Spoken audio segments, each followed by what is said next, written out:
Sveiki. Tikriausiai labai dažnas iš mūsų esame jautę, kad mūsų gyvenime nuolat kartojasi kažkokie panašūs arba netgi identiški iššūkiai. Tikriausiai dažnam yra buvę arba vis dar ir yra, kad tam tikros situacijos, aplinkybės, žmonės ar emocijos sukelia stiprią vidinę reakciją, kurios kartais net neina paaiškinti. Kitaip sakant, kažkas sutrigerina, kažkas kažką iškelia iš vidaus ir kartais net nelabai aišku ką, dėl ko ir ką aplamai su tuo daryti.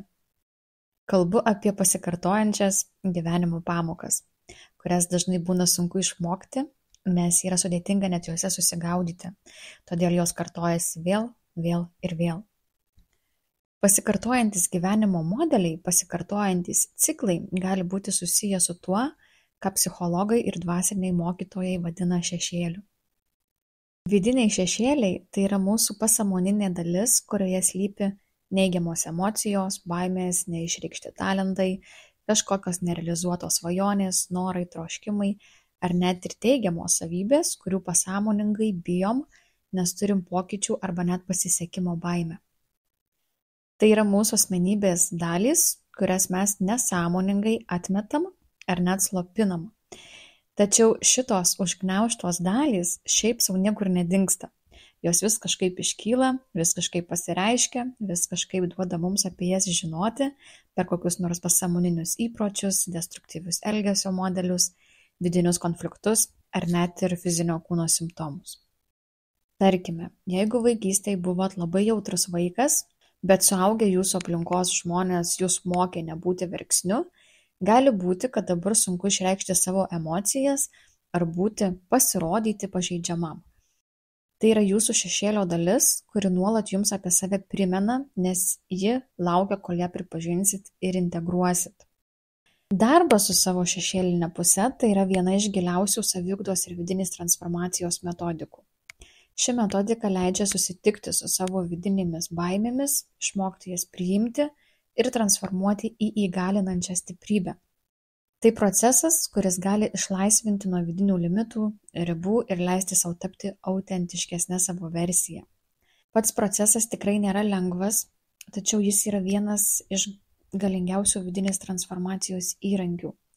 Nėra lengvas todėl, nes tenka akis į akį susitikti su savo tomis vietomis, nuo kurių kaip tik norisi pabėgti, kartais net ir nesąmoningai.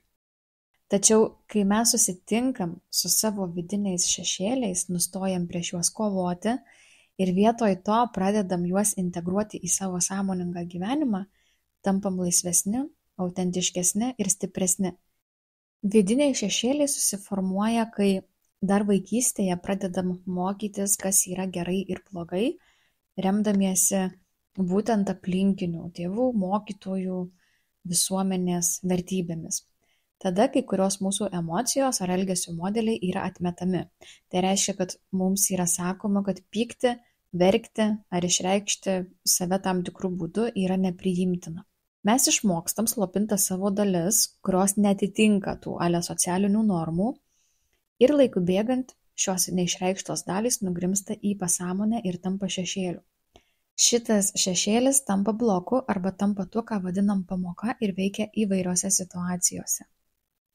Pasikartojančios gyvenimo pamokos nėra bausmė, nėra joks prakeiksmas, nes kai kurie net įvardina ir taip, kai nuolat sukasi tas pats ciklas ir neina net susigaudyti, ką daryti, kad iš jo išeiti. Visos pasikartojančios pamokos yra kvietimas augti, kvietimas tapti sąmoningesniais ir laisvesniais. Kiekvieną kartą, kai suvokiam pasikartojančią situaciją kaip galimybę augti, mes įgyjam vis daugiau vidinės galios kurti savo gyvenimą pagal sąmoningus savo pasirinkimus ir sprendimus, o ne veikiam pagal pasąmoninius modelius, pagal pasąmonės programas. Svarbiausia yra įsiklausyti, ką tos pamokos nori mums pasakyti, ką jos mums rodo. Kai pagaliau įsisąmoninam ir išmokstam tą savo pamoką, kurią turim išmokti, jos daugiau nebereikia kartoti ir galim toliau judėti į aukštesnį savo gyvenimo lygį. Kai nustojam kovot su savim, integruojam savo tą šešėlinę pusę, iš pasąmonės išsilaisvina didžiulis kiekis energijos, ko pasekoje žymiai pagerėja tos gyvenimo sritys, kuriuose prieš tai jautėsi strigimas. Tai drąsius, norinčius keistis, pavargusius kartoti tuos pačius savo gyvenimo ciklus, kviečiu į pasimatymą su savo vidiniais šešėliais. Apie tai daugiau informacijos rasite aprašymą. Apkabinu ir iki kitų kartų.